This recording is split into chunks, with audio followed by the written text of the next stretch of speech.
Hello, class 6th. Today we will resume our second chapter of your history book, that is the earliest societies. तो earliest societies में हमने ये देखा था कि पहले के लोग कैसे रहते थे, केव्स में रहते थे और वो अपना खाना कैसे अरेंज करते थे, हंटर गैदरर्स थे, राइट. हमने स्टोन एज के बारे में भी पढ़ा. तो स्टोन एज को 3 पार्ट्स में डिवाइड किया गया. कौन कौन से थे वो 3? पैलियोलिथिक, मेसोलिथिक और नियोलिथिक. पैलियोलिथिक जो बिल्कुल इनिशियल यानी शुरुआती टाइम था स्टोन एज का. उसके बाद आए मेसोलिथिक यानी कि जो मिडिल वाला पोर्शन था स्टोन एज का. और उसके बाद लास्ट में आया नियोलिथिक, राइट. तो हम पैलियोलिथिक कंप्लीट कर चुके थे. इसके अलावा हम लोगों ने ये मैप भी कंप्लीट किया था. आई होप आप लोगों ने ये मैप अपनी नोटबुक्स में कंप्लीट कर लिया होगा. अब हम करेंगे division of the paleolithic age. The Paleolithic period was the longest period of the Stone Age and has been further divided into 3 periods. देखो जो पैलियोलिथिक एज था वो तीनों एजेस में यानी पैलियोलिथिक, मेसोलिथिक और नियोलिथिक, इन तीनों में सबसे लंबा जो था टाइम पीरियड वो था पैलियोलिथिक का, राइट. तो पैलियोलिथिक को भी 3 पार्ट्स में डिवाइड किया गया. कौन कौन से थे वो 3 पार्ट्स? लोअर और early Palaeolithic period, middle Palaeolithic period and upper or late Paleolithic period. Each phase of the Paleolithic age is differentiated on the basis of the tools that developed during each phase. अब आप बोलोगे कि ma'am इसको divide क्यों किया गया? इसको divide किया गया इसकी स्टडी करने के लिए. स्टडी कैसे करेंगे कि देखो जो पैलियोलिथिक एज थी इसके अंदर जो टूल्स थे वो बहुत इनिशियल स्टेज के टूल्स थे. यानी कि वो प्रॉपर पॉलिश्ड नहीं थे, प्रॉपर उनमें धार नहीं थी, प्रॉपर पेने नहीं थे, पर फिर भी वो लोग उससे अपना काम चलाते थे. पर ये एक ऐसा टाइम पीरियड था पैलियोलिथिक एज जिसमें टूल्स भी अलग अलग टाइप से मिले. तो जो टूल्स अलग अलग टाइप के मिले उसी बेसिस पे इस पूरे टाइम पीरियड को 3 पार्ट्स में डिवाइड कर दिया गया. Now methods of creating tools in the Paleolithic period. अब हम लोग टूल्स की तो बात कर रहे हैं. देखो आज के ज़माने में अगर हम टूल्स की बात करें तो सब बता देंगे फैक्ट्रीज़ में बनते हैं टूल्स, है ना. लोग बना लेते हैं स्टोन्स के भी बनते हैं, इसके अलावा आयरन के भी बनते हैं, है ना. अलग अलग मेटल्स को यूज़ करके टूल्स बनाए जाते हैं. पर उस समय टूल्स कैसे बनते थे जब कोई इंडस्ट्री नहीं थी, जब कोई फैक्ट्री नहीं थी, राइट. तो देखते हैं कैसे बनते थे tools. The method of creating stone tools was very crude. One method of creating stone tools was hitting one stone with another stone until it took the desired shape. तो देखो सबसे आसान तरीका था वो 2 पत्थरों को लेते थे और एक पत्थर से दूसरे पत्थर को मारते रहते थे. जब तक मारते रहते थे जब तक कि उनको ऐसा शेप नहीं मिल जाता जो वो चाहते हैं, राइट. तो वो कैसे बनाते थे? सिंपल, मतलब कोई फैक्ट्री की ज़रूरत नहीं, कोई इंडस्ट्री की ज़रूरत नहीं, कोई ज़्यादा इक्विपमेंट्स की ज़रूरत नहीं. कैसे बनाते थे वो अपने टूल्स? वो एक पत्थर से दूसरे पत्थर को मार मार कर अपने टूल्स को बनाया करते थे. अब फीचर्स देखिए. लोअर और अर्ली पीरियड यानी कि जो पैलियोलिथिक है उसको हमने 3 पार्ट्स में डिवाइड किया है, लोअर, मिडिल और अपर. तो देखो इनके क्या क्या कैरेक्टरिस्टिक्स थे, क्या क्या टूल्स थे अलग अलग तरीके के जिनके बेसिस पे इन तीनों को अलग अलग किया गया. Simple tools that were relatively blunt, थोड़े बहुत पहने हुआ करते थे और बहुत सिंपल टूल्स थे. मिडिल में जब आए tools were smaller, thinner and much lighter that the tools of the previous period. तो जो मिडिल पीरियड के टूल्स थे वो हल्के थे वज़न में और थोड़े से पैने थे, शार्प थे, और इसके अलावा वो काफ़ी पतले थे. पुराने वाले जो लोअर पीरियड के टूल्स थे उनसे काफ़ी पतले थे. Upper refined and polish tools in comparison to the previous stone period. अब इसमें क्या थे? इसमें तो पॉलिश भी लोग करने लगे थे, राइट. तो जो टूल्स थे वो देखो हर पीरियड में इम्प्रूव होते चले गए. Types of tools: choppers, hand axes and cleavers जो लोअर में थे. मिडिल में क्या आ गए? स्क्रैपर्स. स्क्रैपर्स मतलब वो स्क्रैपर्स क्या करते थे कि ना पत्थरों को पतला पतला तोड़ लिया करते थे और वो काफ़ी पैने होते थे. तो वो जो एनिमल की स्किन को अलग करते थे एनिमल से, उसके लिए वो उसको यूज़ किया करते थे. Microliths also develop during this period. blades and burns. Now Paleolithic sites. अब Paleolithic sites कौन कौन सी थी? Shivalik range and the Son river valley, यानी शुरुआत के जो टूल्स थे वो हमें कहाँ मिले? शिवालिक रेंज में. इसके बाद जो बीच वाले थे वो मिले Son, Namrata and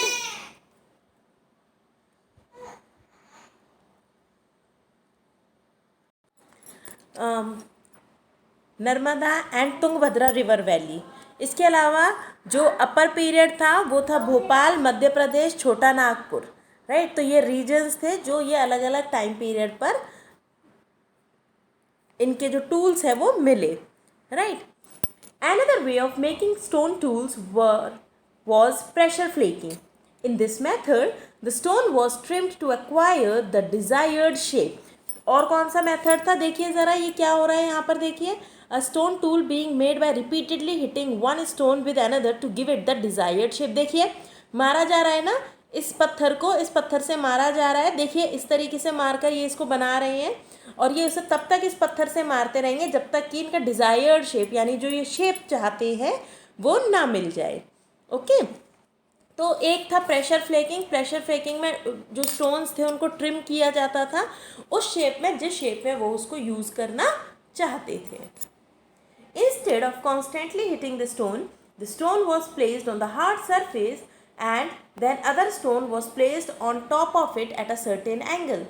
The second stone was then hit with another stone to give the stone tool the desired shape. तो कैसे करते थे कि एक टूल उसको स्टोन को रख लेते थे, उसके ऊपर दूसरे स्टोन को, यानी कि ये आपका एक स्टोन हो गया, ये दूसरा स्टोन हो गया, तो इस स्टोन पर इस स्टोन को ऐसे एक एंगल पे रखते थे, ऐसे करके रख लिया और फिर तीसरे स्टोन से इसको हिट करते थे. समझ में आया? तो सिर्फ 2 स्टोन नहीं थे, 3 स्टोन इस तरीके से काम करते थे कि इसे हमें बनाना है, हमारे टूल है ये हमारा जो बनेगा आगे जाकर, ये इसको हमने एंगल पे लगा लिया और फिर तीसरे स्टोन से हमने इसको हिट किया. ओके. अब जो सबसे इम्पॉर्टेंट माना जाता है, सबसे इम्पॉर्टेंट फेज, वो था इस फेज में डिस्कवरी ऑफ फायर, यानी कि आग की खोज. Fire was the most significant discovery of early humans. Fire was discovered by accident. अब ऐसा नहीं है कि कोई हंटर गैदरर ना डांस करता हुआ गया कि आज तो मैं फायर की डिस्कवरी करूँगा और उसने जाके फायर की डिस्कवरी कर ली. ऐसा नहीं हुआ था. ये एक एक्सीडेंट था. इसके बारे में उनको खुद नहीं पता था कि ये क्या होने वाला है और ये चीज़ उनको कैसे मदद करेगी. It was just an accident. While rubbing 2 stones, early humans saw sparks flying. These sparks somehow came in contact with dry leaves causing a fire. अब आप बोलोगे मैम ये एक्सीडेंट कैसे हुआ? तो एक्सीडेंट ये हुआ कि देखो जो हंटर गैदरर्स थे वो टूल्स बनाते थे जो हम अब तक पढ़ते आए. तो वो टूल्स कैसे बनाते थे? दो पत्थरों को लेके आपस में ऐसे ऐसे टकरा के बनाते थे. तो जब वो जो स्टोन्स थे वो आपस में टकराते थे तो स्पार्क निकलती है. इवन अभी भी आप अगर 2 स्टोन्स को आपस में काफ़ी तेज़ रब करोगे तो उसमें से स्पार्क निकलेगी. अब स्पार्क हमेशा निकलती थी. आप बोलोगे कि मैम ये अचानक से कैसे हुआ? तो अचानक से ऐसे हुआ कि स्पार्क हमेशा निकलती थी, पर एक बार ये इंसिडेंट हुआ होगा कि जो ड्राई लीव्स थी यानी सूखी हुई पत्तियाँ थीं वो उस स्पार्क के कांटेक्ट में आ गई और उसने वहाँ पर आग पकड़ ली. They got scared and ran away and waited for it to burn out. They eventually found out that animals were also scared of fire and did not come near it. अब उन्होंने देखा कि भाई वो डर गए, जैसे ही आग लगी वो डर गए, वो भाग गए वहाँ से और दूर खड़े होकर देखने लगे कि कब ये आग बुझेगी और वो उसके पास जा पाएंगे. इस पूरे इंसिडेंट में उन्होंने एक चीज़ ये भी नोटिस की कि जिस तरीके से आग से वो डर गए इसी तरीके से बाकी के एनिमल्स भी इस आग से डर गए. Gradually, they discovered that they could use fire for various purposes. The fire could give them light in the night, keep them warm, and also be used to cook food. धीरे धीरे उन्हें समझ में आने लगा कि जो ये फायर है वो इनका और भी बहुत कुछ यूज़ कर. उन्हें समझ में आने लगा कि जो फायर है वो और भी उनके यूज़ में आ सकती है. जैसे कि जो फायर है वो उनको गर्म रख सकती है, फायर उनको फूड कुक करने में मदद कर सकती है, इसके अलावा रात को लाइट भी दे सकती है. ओके.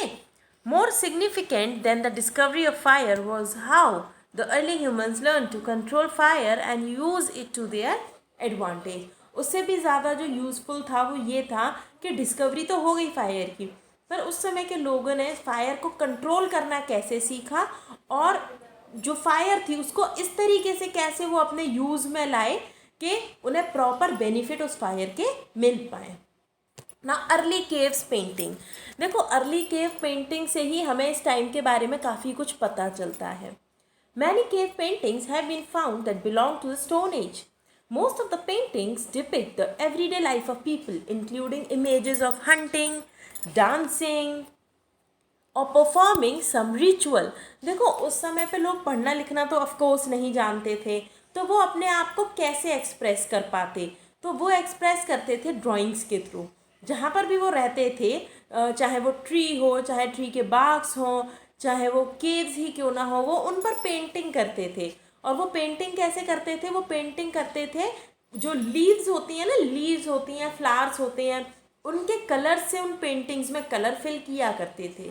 अब वो बनाते क्या थे, तो बनाते वो थे जो वो अपने रोज़मर्रा की ज़िंदगी में काम किया करते थे।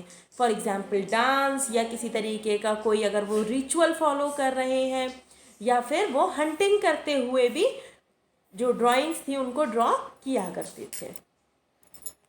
Early humans may have painted these images to express themselves, or these images may have been created to mark some ceremony.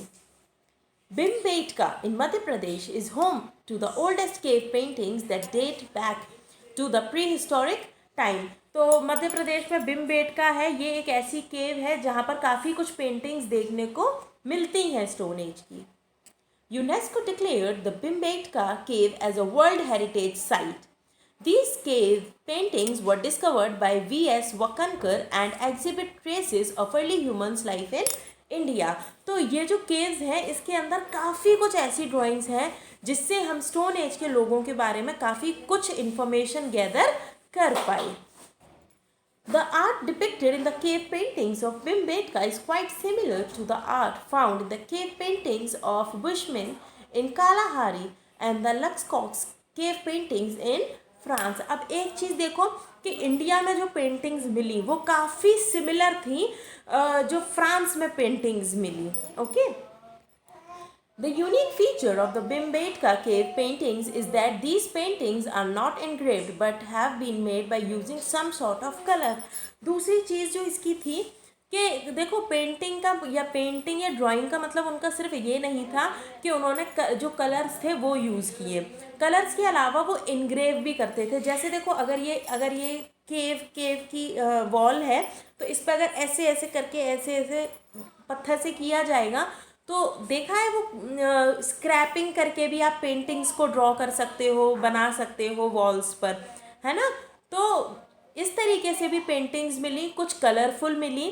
तो जो भीमबेटका केव्स की जो यूनिक फीचर है वो ये है कि यहाँ पर जो पेंटिंग्स मिली उसमें कलर्स यूज़ किए गए थे। Colours like red, white, green and ochre have been used in the paintings that are basically centered around the day-to-day life.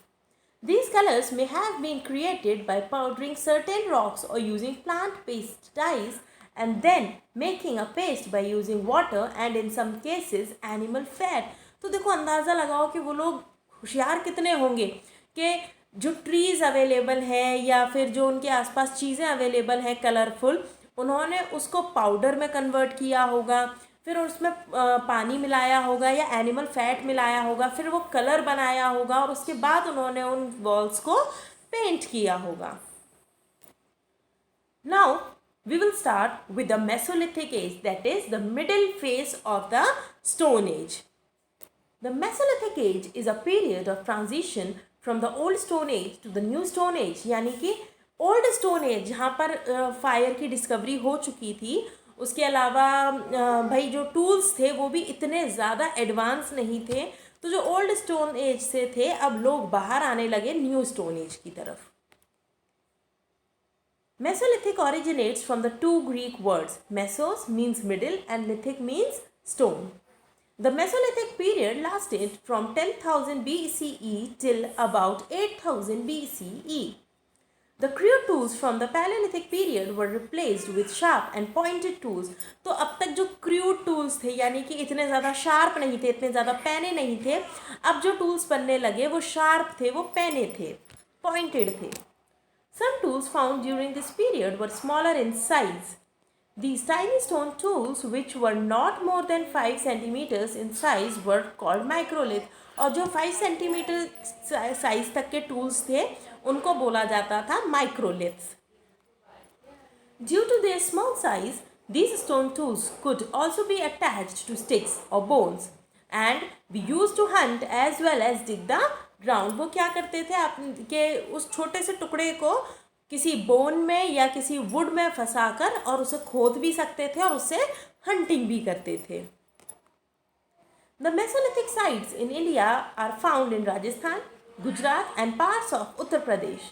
Some of the major Mesolithic sites in India are Tilwara and Bagor in Rajasthan, Langhanj in Gujarat, Sarai Nahar Rai, Lekhaiya, Bagaikor, Morhana Pahar, Mahadaha, Damdama in Uttar Pradesh, Bimbetka and Adamgarh in Madhya Pradesh, Birbhangpur in West Bengal and Sanganakulu in Karnataka. तो ये सारी sites हैं जो कि Mesolithic sites को belong करती हैं. अब हम बात करेंगे न्यूलिथिक एज की. न्यूलिथिक मतलब जो लास्ट फेज था स्टोन एज का. The stone as is the third and final stage of the stone as. This period lasted from 8000 BCE till about 4000 BCE. The Neolithic period witnessed the beginning of the cultivation of crops and the domestication of animals. देखो Neolithic में जो सबसे improvement होने वाली चीज़ थी वो थी कि लोग अब क्रॉप्स उगाने लगे थे, यानी कि एक जगह पर वो रुकते थे और अपनी खुद की फसल उगाया करते थे. इसके अलावा वो एनिमल्स को भी डोमेस्टिकेट करना सीख चुके थे, यानी कि उन्हें ये पता था कि एनिमल्स उनकी कैसे हेल्प कर सकते हैं, चाहे वो क्रॉप प्रोडक्शन में हो फिर चाहे वो बाकी के जो चीज़ें एनिमल्स प्रोवाइड करा सकते हैं, फॉर एग्जांपल मिल्क. तो इसके लिए भी एनिमल्स उनके लिए यूज़फुल थे और उन्होंने उनका डोमेस्टिकेशन शुरू कर दिया था. Early humans in the Neolithic period now settled in one place rather than moving from one place to another in search of food. अब गैदरर नहीं रहे थे, हंटर तो वो अब भी थे, भाई हंटिंग तो करते थे पर गैदरिंग अब नहीं करते थे इतनी, क्योंकि अब वो एक जगह पर रुक कर क्या करने लग गए थे, क्रॉप प्रोडक्शन करने लग गए थे.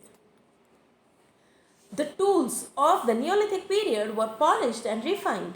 Since early humans had started cultivation, their requirement for tools changed. Now they used macrolith blades in addition to tools made of polished stones and bones. The Neolithic period saw the use of tools like axes, edges, chisels and celts. तो अब वो अलग अलग type के tools use करने लगे थे. Hunting के लिए तो वो टूल्स यूज़ करते ही थे, इसके अलावा वो जो अब टूल्स यूज़ करने लगे थे वो इस टाइप के टूल्स थे जिनसे वो क्रॉप प्रोडक्शन में अपना जो टिलिंग है या प्लगिंग है वो उससे कर पाए. Now Mehrgarh in Balochistan is an important Neolithic settlement. In India, important Neolithic sites include Burzahan and Gufrkaral in Jammu and Kashmir, Chirand in Bihar and Belan Valley in Uttar Pradesh. Right? Now we have completed this chapter. You have to do these key terms in your notebook along with the difficult words. Then you have to draw this mind map. इस mind map में आप देखेंगे कि आपको पूरी information दी गई है that our stone age is divided into 3 parts, that is Paleolithic age, Mesolithic age and Neolithic age. इसके अंदर tools किस टाइप से थे और कौन कौन सी इनकी sites थी. ओके तो इस क्वेश्चन आंसर्स हम लोग नेक्स्ट क्लास में डिस्कस करेंगे. Till then, bye and do your work.